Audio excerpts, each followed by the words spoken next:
On Facebook, I see a lot of articles about how to be happy. 5 steps to happiness, 12 things people do to keep themselves from being happy. Don't you all see those too? If you're not on Facebook, I don't know where you might see them, but they're somewhere out there.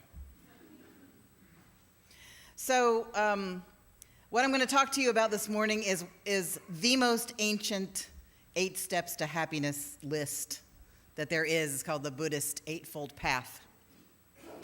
So most of us have felt happiness. We know what it feels to be happy, but our happiness goes, it's big, and then it's little, and then it's big, and then it's little, and it's not really steady usually. If your bank account crashes, for example, your happiness crashes with it. If your car crashes, your happiness crashes. Something bad happens to somebody you love, no happiness. If somebody doesn't do things the way you like them done, your happiness goes until they fix it and do it the right way. Am I right? So this is about a path. It doesn't have steps. It's not really an 8-step path to happiness.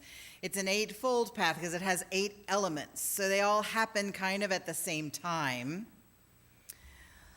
You just have 8 things you're working on in order to be happy. And this all came from the Buddha, who used to be a prince named Siddhartha. Most scholars agree that there was such a person who did exist, but the story you're going to hear today, the backstory of the Buddha, is a faith story, which is different from an historical story. See the difference? They're both true, but in different ways. So Siddhartha was a prince, and he was born. His mother died when he was 7 days old. His father was bereft, of course. A holy man was there. A holy man made a prophecy about this baby and said he will either be a great soldier, a great king, or a great holy man. The king, kind of understandably, wanted to minimize the holy man option. And so he built a palace for the prince to grow up in where he had everything he could desire.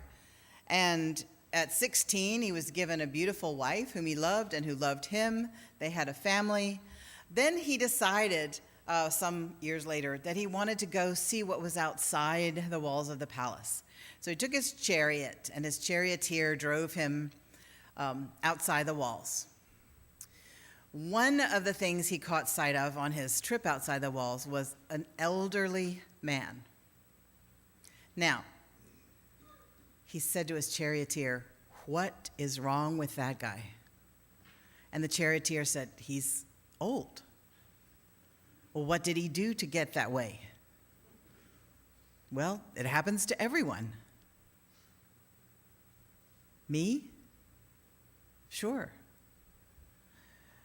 So he decided to keep venturing out. And on another venture out, he saw a person with a disease. And he said, "What is the matter with her?" I'm paraphrasing this story a little bit. "What is the matter with her?" And the charioteer said, "She has a disease." And he said, "What did she do to get that?" And he said, "Nothing, sire. It happens. You just never know. It can happen to anyone." "Me?" "Well, yes, sire." Another time, he went out and he saw a corpse by the side of the road. "What kind of disease does that guy have?" he says. "Sire, he's dead." "Does that happen to everybody?" "Yes." Another time he saw a holy man. And the holy man in the Hindu religion, which is the religion that Siddhartha had when he was born, a holy man in the Hindu religion at that time was a person who was foregoing all pleasures of the flesh. They were skinny, and their nails were long, and their hair was wild, and they had intense gazes, and they would do things like lying on a bed of nails, for example, that would prove that they were eschewing the flesh. And that happens in almost every religion too. I'm not sure what the impulse behind it is, because I don't have it. But anyway, these holy men did. He said, what's that? Who's that guy? And the charioteer said, he's a holy man. He's seeking wisdom to deal with the situation that we have in our lives, where we might get sick and when we will definitely die. And the Buddha thought, Siddhartha thought, I need to do that too. I'm going to go become a holy man. I'm going to do what I need to do to get the wisdom that will teach me how to deal with this horror of that my body's going to get old, and that my body's going to die, and that people I love are going to get sick. So he left his family and became, the best holy man ever. He starved himself until his belly button hit his spine. He was skinny and he was dirty and his fingernails were long and he didn't do anything fun. And he was so passionate about it that he got disciples, 5 different ascetics. Ascetic just means a person who is mortifying the flesh. 5 different ascetics became his disciples. But nothing was happening in the wisdom area. None of it was working. He wasn't any less horrified about sickness and death. He didn't have any more understanding of why these things happen, why life is so full of suffering. And so one day a little girl in the street offered him a bowl of rice, and he took it and ate it. Well, his disciples just clutched their pearls and said, he's abandoned the way of truth. He is not who we thought he was. Again, paraphrasing. He is not who we thought he was. And we are leaving. So they got mad and flounced off. And he said, I have given up every earthly pleasure, and it has not gotten me any closer to wisdom. So I'm going to just do the middle way. I'm going to do the moderate thing. I'm going to eat enough, not too much, not too little. I'm going to pray enough, not too much, not too little. I'm doing the middle way. But I'm going to sit under this tree. I'm going to sit right here under this tree until I understand, until I reach enlightenment. And he did. And it was several days and several nights. And during the nights, the demon Mara, the demon of illusion, would tempt him. See, every holy man story has a temptation part. This would be different for a holy woman story, I think, but mostly we just have holy men stories, so that's what you get. The demon Mara tempted him with luscious power and beautiful women and gorgeous food, and he remained unmoved and said, I'm not doing that right now. I'm doing this right now. I'm meditating until I understand everything. And then he did. He became enlightened, and Mara tried to take credit for that. And Mara said, it's because of what I'm doing that you got enlightened. And the Buddha put his hand on the earth and said, I call to the earth to witness that I'm enlightened. And Mara disappeared. And the king of all gods, Brahman, came to him and said, will you please stay and teach? Because once you reach enlightenment, you can just go to nirvana right then. You don't have to stay on this plane of suffering. But those who do are called bodhisattvas. Those who do are angels who are here to teach us.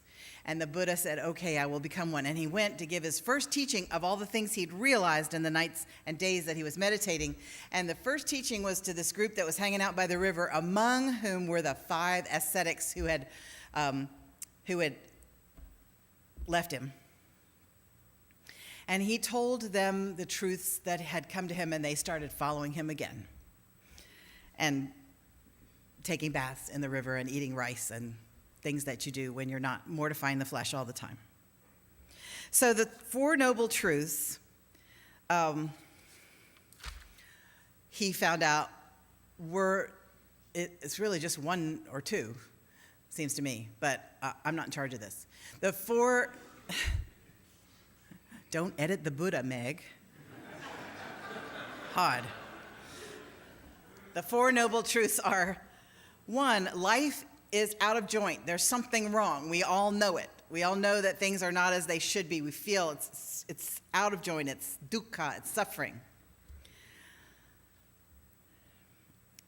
The reason for that, the cause of that, is craving and desire. If we could get, this is the third truth, if we could get rid of craving and desire, we would not suffer. And 4, the way to get rid of craving and desire is this eightfold path. So it's not really the path to happiness, although it kind of is, because if you get rid of craving and desire, you get rid of suffering. It seems to me that there's more room for happiness in there. So the first element on the eightfold path is called right understanding. That means the first element is that you get it. You get how things work. And every now and then we've all had a I get it moment when you see suddenly that the ongoingness of life is not guaranteed. Suddenly a friend of yours gets killed in a car wreck, or you get a terrible diagnosis, or a piano falls on your head, and you think, this is all going to be over soon. And I don't know when. And it's outrageous. If you're a certain kind of person, it just offends you to think that all the security you've been feeling is an illusion. People always say when there's a big explosion like there was in Manhattan yesterday that I don't, everything's different now. There was an explosion right by me. Well, not everything is different, because explosions have been right by lots of people in the last several hundred years, but everything's different for you, for sure, because you're just walking down 23rd Street and all of a sudden, whoosh. Yeah, your sense of security, which was an illusion all the time, now you just know it's an illusion. You get it. And sometimes you have moments of getting how things actually work, like you see a friend of yours who's always suffering, and you see what they're doing that makes it happen. They will not thank you for pointing it out. Just by the way. But you see how so many intelligent people cause their own suffering. I'm not saying everybody causes your own suffering and blah, blah, blah, because that is not true. But if you're having a certain kind of life where you're privileged to have enough to eat and have enough to drink water, and you have clean air to breathe, and you have some friends, then a lot of times you can be privileged enough to bring on your own suffering. So you see how it works. And you wake up, and if you're a certain age and you remember the classic film, the Buddhist film, The Matrix, then you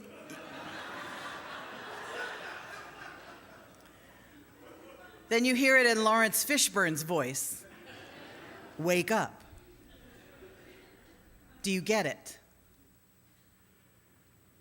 And one of the things I find most relaxing about Buddhism is that it doesn't say you must have faith in order for this to work.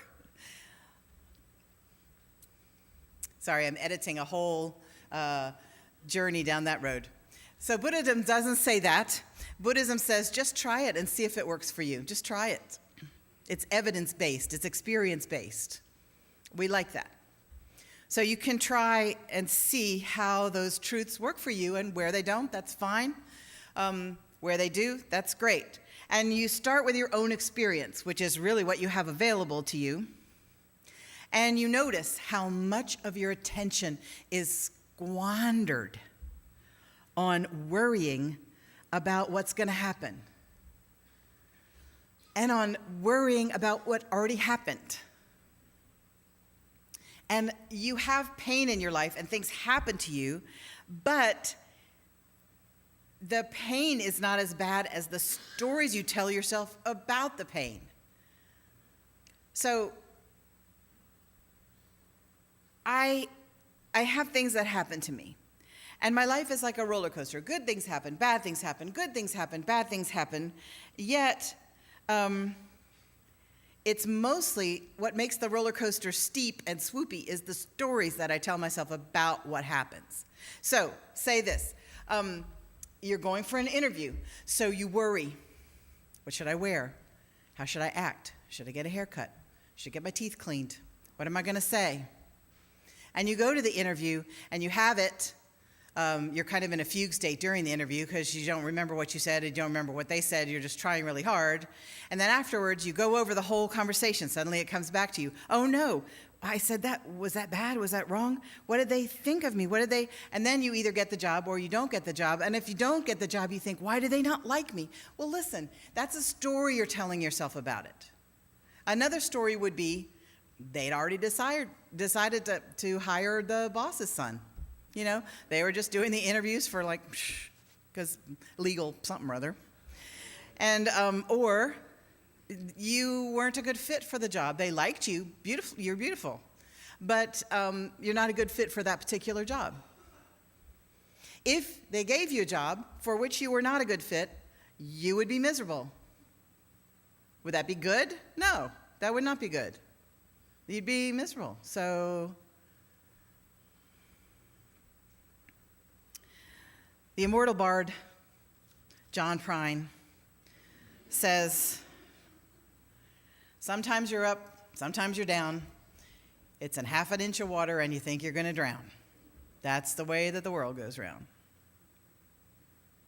So things happen to you and you make stories. You have pain and then you cause suffering sometimes by the stories you tell about the pain. I didn't deserve this, you say. That's a story. Where is there a world where you get what you deserve? There's no world like that. You've borrowed a world and made a story about it, and now you're suffering because you didn't deserve it. Psh. Nobody cares. The world doesn't care, Your mama cares.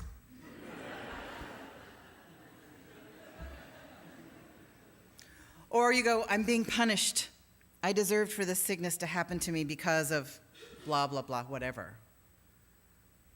That's a story you're telling yourself about your sickness. You can either be sick or you can be sick and feel bad for being sick because you did something sometime.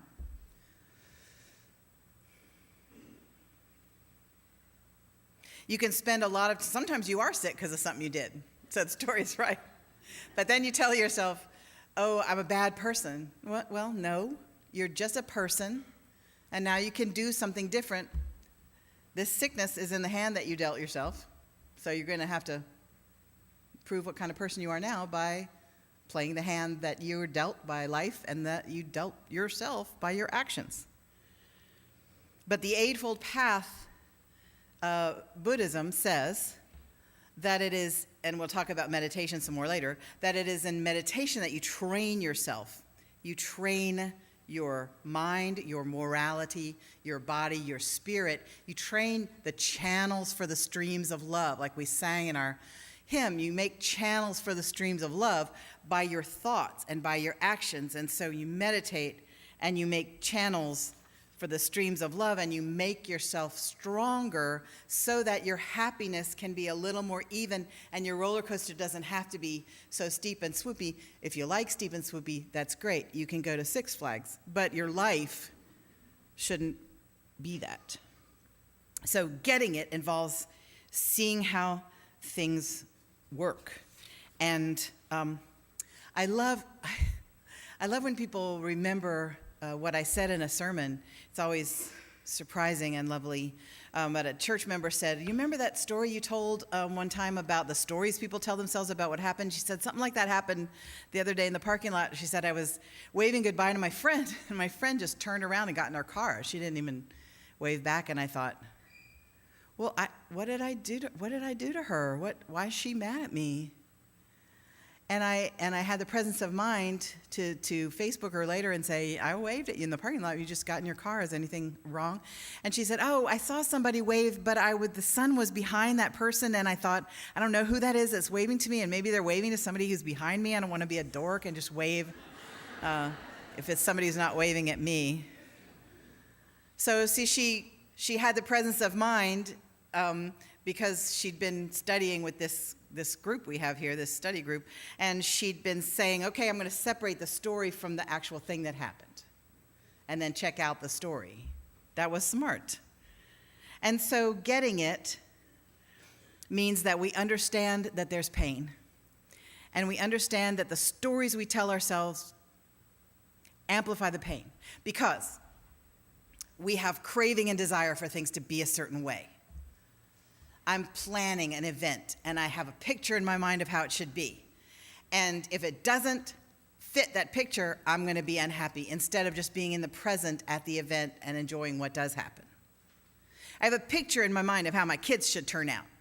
And if they don't turn out exactly that way, I'm going to be unhappy, because there's a dissonance between how they're turning out and what I think they should be. And I'm losing the chance to enjoy the only children I'm ever going to have.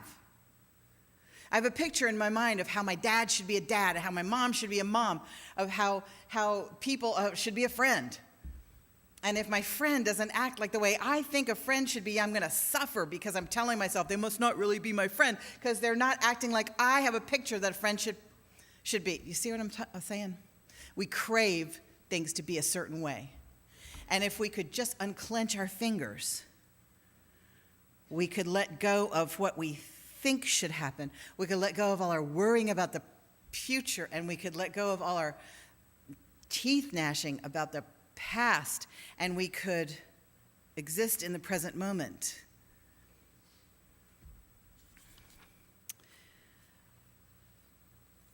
The Buddhists teach that we are like people who are downstream from their actions. We have actions. We're living by a river, and we're walking toward the sea. And the things that we do when we're upriver either pour toxic sludge into the river, or they keep the river nice. And so when we dip into the river, sometimes we get a big mouthful of the toxic sludge that we poured into the river upstream. That's just consequences of our actions. And so the Buddhist teachers say beings are the owners of their actions, the heirs of their actions. They spring from their actions, they are bound to their actions, and they are supported by their actions. So whatever deeds they do, good or bad, of those they shall be heirs.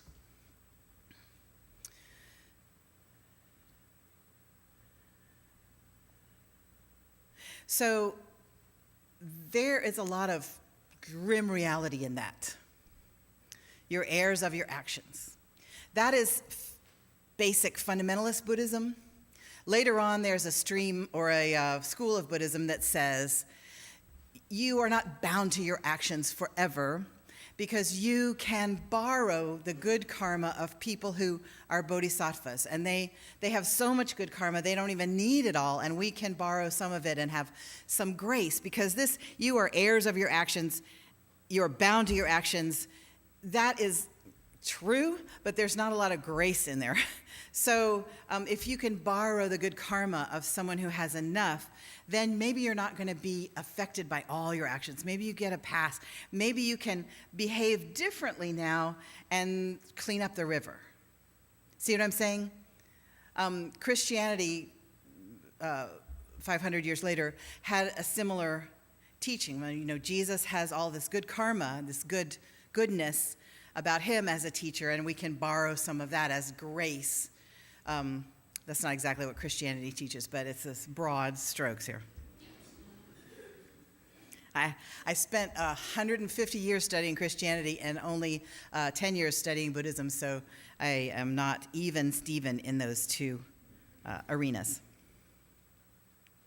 So you are inheriting the fruits or the river of your actions, and so you try to pour as much good into the river that you're going to have to be drinking out of as you can. And in order to do that, you own your actions. You say, this was me.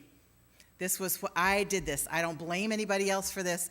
A divorce is a wonderful teaching arena for this kind of thing, because you look at, what did I do that caused this mess? What did I do? What was my part of it? It's ever so much more fun to list what your ex did. And surely they did 90% of it.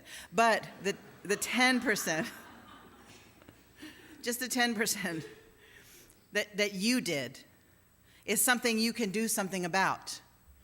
You can't make them a better person. You can't make your ex go, oh, gosh, I see how this whole time you've been trying to improve me, and now I'm going to take that suggestion, and I'm going to improve myself, and I'm going to become the person you always wished I could be. And by the way, I totally understand why you divorced me. I totally see that was a completely reasonable decision, and I'm with you on that. No, that is never going to happen.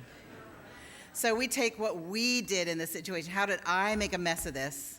What was my contribution? And that we can work with. So we let go of blaming, and we clean up what we can clean up, and we let go of craving. It should have been different. It's not different. It's what it is. It is.